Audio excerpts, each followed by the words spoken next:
What's going on, everyone, and welcome to Movie Emporium's movie review of I'm Thinking of Ending Things, the newest Netflix original movie that is directed and written by Charlie Kaufman. As we always do, if you like my channel, cool, hit that subscribe button for Movie Emporium, hit that notification bell at the top to find out what's coming next. Hey, if you like this video, cool, hit that like button, as well as commenting below on any video that you watch, including this one. So, with this review, word of warning, it's going to be a spoiler-filled review, especially about what I think is going on in this movie. So I'd highly recommend that you watch the film first, even if you don't understand it, and then maybe come back and watch the review, because it's Charlie Kaufman as a writer and director is a very fascinating individual, because his films are never easy to understand or easy to decipher, but if you can kind of grasp his ideologies and his what he's trying to do, I think you can get a very good perspective of who Charlie Kaufman is and what he truly likes to explain in his movies. So if you have not seen this movie, watch it first and then come back and check out the review. So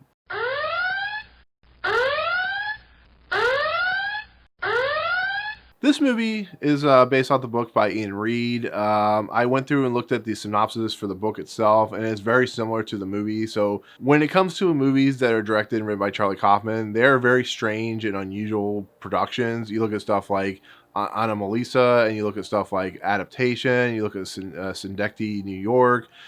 He is a writer and director who was known for pushing boundaries in the art of form of filmmaking. He's only directed like 3 films, and they're all completely different in their forms and factors, but they all have interesting kind of takes on certain aspects of what I think he truly likes to explore, which is existentialism, which is the ability to kind of explore one's life, explore the nature of human being.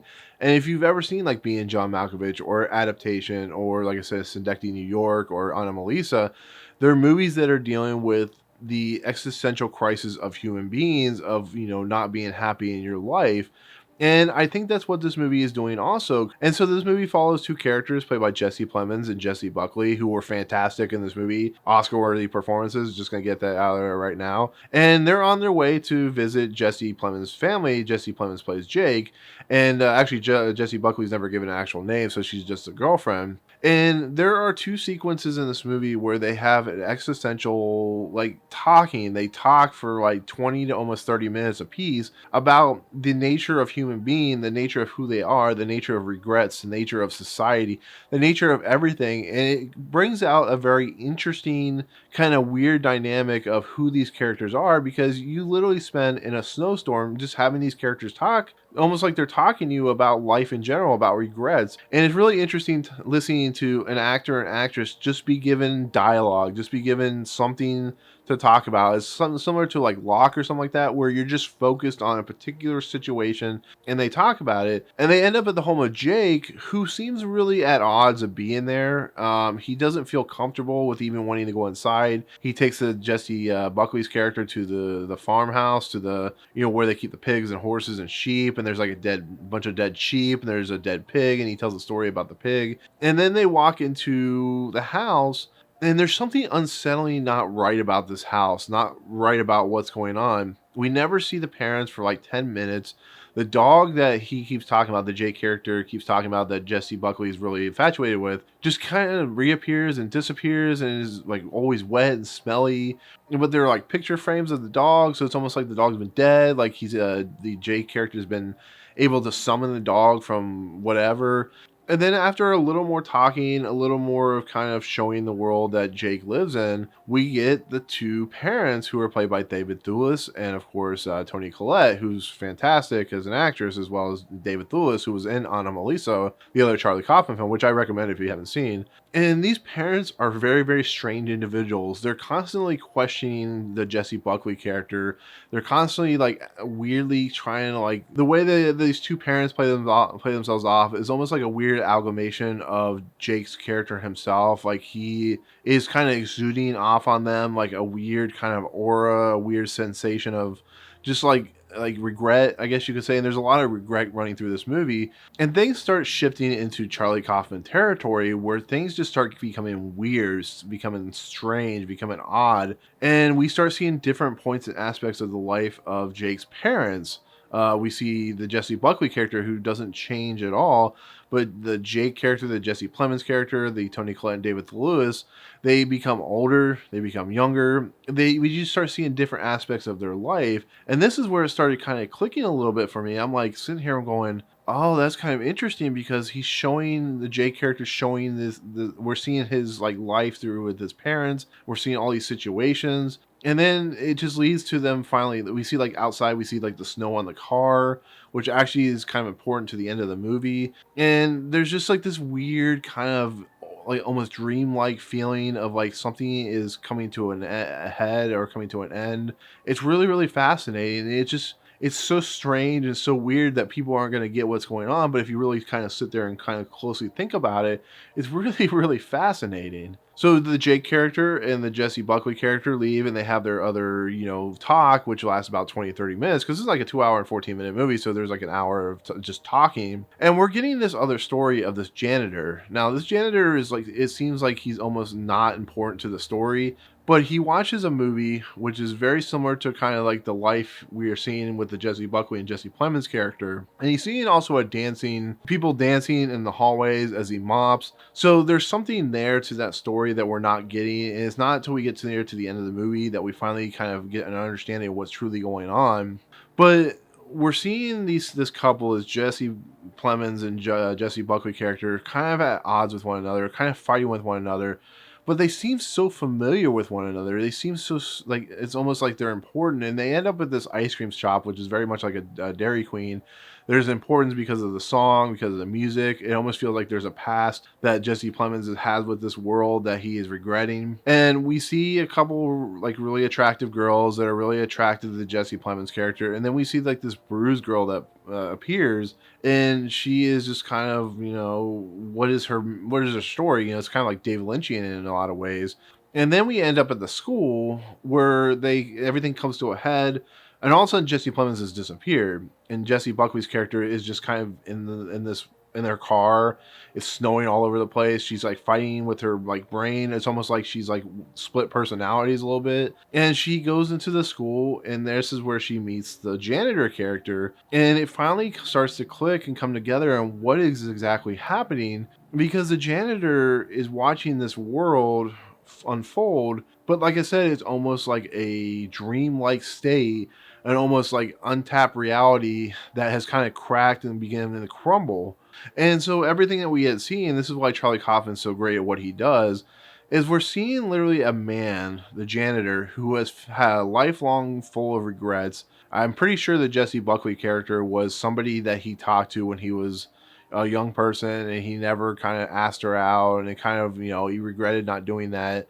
And he's starting to see visions and stuff like that because he's at the end of his life. There's a point when he gets in his car and he starts like completely collapsing on himself, and like starts having mind breaks and stuff like that. And he sees like the footage of the ice cream shops, like musical stuff. He starts seeing him at like the Nobel Prize style world where he sees like his family, he sees like his girlfriend, he sees all the people that represented his life, and he's completely broken. He's gone insane. And in the process, he is dying. He's literally dying throughout this movie. So everything we're seeing is his moments of last life before he completely just dies. And the reason why I think that is because he starts to hallucinate. These characters are never seen in any other aspects. When they're driving through the snow, it almost feels like they're driving to an endpoint. There's only like two locations you ever see in the snow. You usually see you'll see like trees and stuff like that, and you never see any of that. You see just snow. You go to the house, and it's almost seeing like the janitor's trying to basically forgive himself for what happened between him and his family, because there's a lot of infighting that's shown. And then the very end of this movie, we see animated pig who the Jesse Plemons character was talking about. We see him walking, and we see this guy, his janitor, is now fully naked, walking with the pig to whatever afterlife he's going to. And at the very end of this movie, there's a dance sequence, which is almost like a kind of cool, calm, collective moment of taking this guy to a different world, a different afterlife. And then at the very end, when it fades black and it fades in, we see the car in snow. Now, with that said, that doesn't. What is even happening? Well, imagine if the guy had never left the car, that he actually expired in the car. He's dead in the car.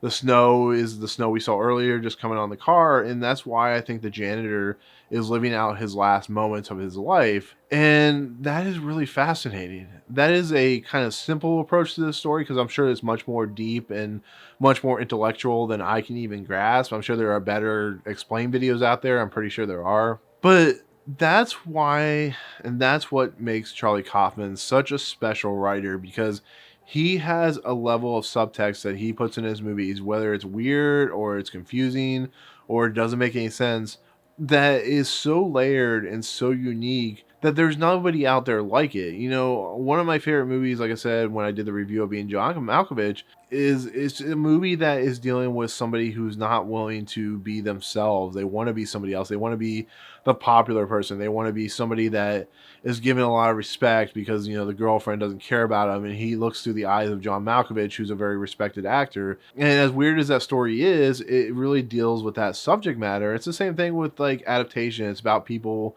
who have regrets and can't deal with the situation at hand. And that's the same thing here. It's about a guy who has to come to grips with his lifelong failures, and he's a janitor now. I mean, not saying he like that's what his last moments were. And that's a really sad and depressing and very just kind of deeply dark and yet moving thing to see this guy finally come to a conclusion that we don't see ourselves getting to at any point.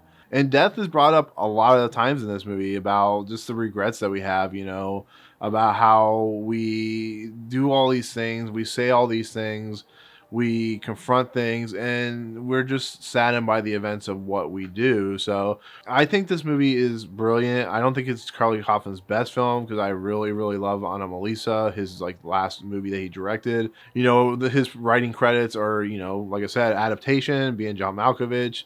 I'm not a huge fan of Confessions of a Dangerous Mind because that's just a little too off my radar and stuff like that. But I think this is a movie that you have to go in with the aspects of what is being portrayed and what Charlie Kaufman is trying to say, what the writer of the book is trying to say, because I think this is a book that has as weird moments, I'm sure from what I read, as the movie does. So it really is an interesting movie with a lot of great visuals, the snow sequences and the use of time and the use of passage and the use of just a visual flair and the visual. You can tell this is a very low budget movie. It's actually more restrained than what Charlie Kaufman is known for, because there's like some really cool sequences where like Jessie Buckley's character is walking down steps, but she keeps walking down the same steps. So it's a really cool, like almost like she's trying to like comprehend everything.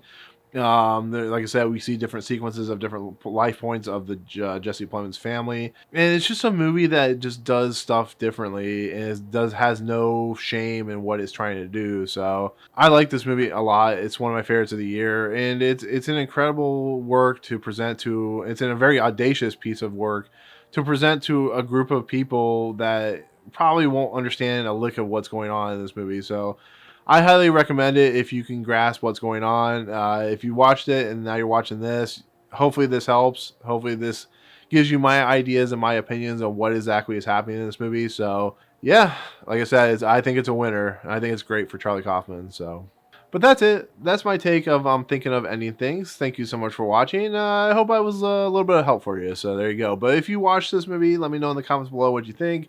Let me know what you think of my kind of deciphering of this movie. But otherwise, thank you so much. If you like my channel, of course, hit that subscribe button for Movie Emporium. Hit that notification bell at the top to find out what's coming next.